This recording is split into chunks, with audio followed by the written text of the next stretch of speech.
Lecture de la deuxième lettre de Saint Paul apôtre à Timothée. Chapitre 4, versets 10 à 17. Bien-aimé, Démas m'a abandonné par amour de ce monde, et il est parti pour Thessalonique. Crescens est parti pour la Galatie, et Tite pour la Dalmatie. Luc est seul avec moi. Amène Marc avec toi, il m'est très utile pour le ministère. J'ai envoyé Tychik à Éphèse.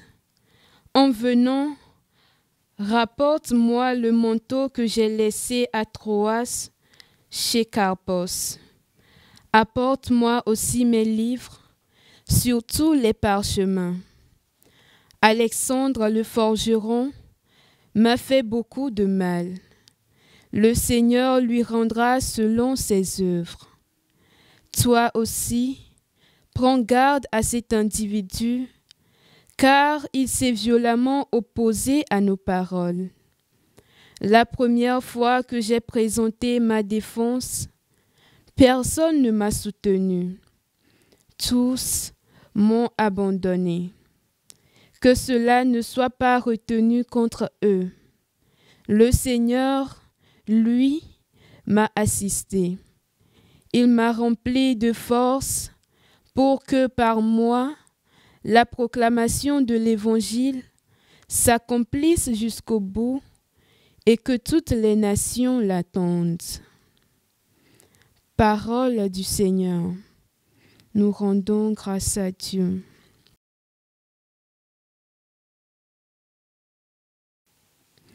Que tes fidèles, Seigneur, disent la gloire de ton règne. Que tes fidèles, Seigneur, disent la gloire de ton règne. Que tes œuvres, Seigneur, te rendent grâce et que tes fidèles te bénissent. Ils diront la gloire de ton règne, ils parleront de tes exploits. Que tes fidèles, Seigneur, disent la gloire de ton règne. Ils annonceront aux hommes tes exploits, la gloire et l'éclat de ton règne. Ton règne, un règne éternel, ton empire pour les âges des âges. Que tes fidèles, Seigneur, disent la gloire de ton règne. Le Seigneur est juste en toutes ses voies, fidèle en tout ce qu'il fait. Il est proche de ceux qui l'invoquent, de tous ceux qui l'invoquent en vérité. Que tes fidèles, Seigneur, disent la gloire de ton règne.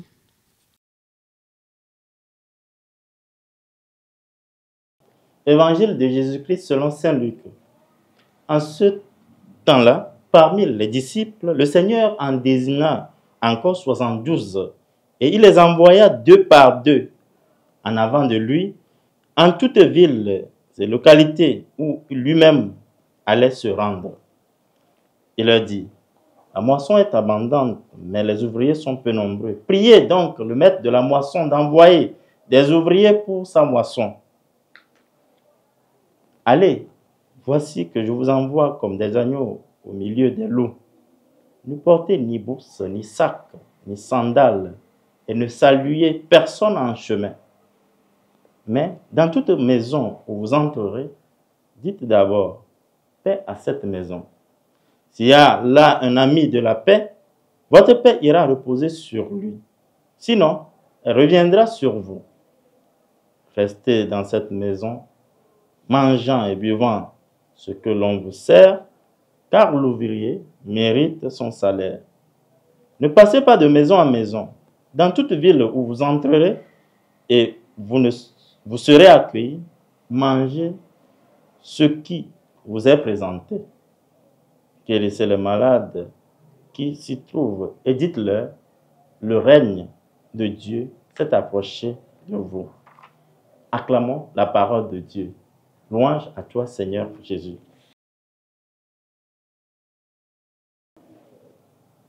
Ô Seigneur, envoie ton esprit qui renouvelle la face de la terre. En ce samedi 18 octobre 2025, nous fêtons l'évangéliste Saint Luc. Aujourd'hui, l'Église célèbre Saint Luc, l'un des 4 évangélistes, médecins, compagnons de Paul, nous montre un Jésus proche des pauvres et surtout témoin de la miséricorde de Dieu. Luc nous présente, en dehors des 12 apôtres, leur envoi, la mission des 72 disciples plus grands qui sont envoyés pour toutes les nations. Dans l'Évangile, Jésus envoie 72 disciples en mission. Ce chiffre symbolise l'universalité du salut accordé à toutes les nations. L'Évangile porté à tout l'univers. Après le temps apostolique, nous sommes aujourd'hui associés à cette mission d'évangélisation que l'Église porte. Le Christ nous le confie. Ils sont envoyés 2 par 2. Ils sont envoyés en communauté pour dire que la mission n'est pas personnelle, elle est confiée à toute l'Église. Nous sommes dans la vision synodale. Le clerc, le laïc marchent ensemble dans l'édification du royaume de Dieu.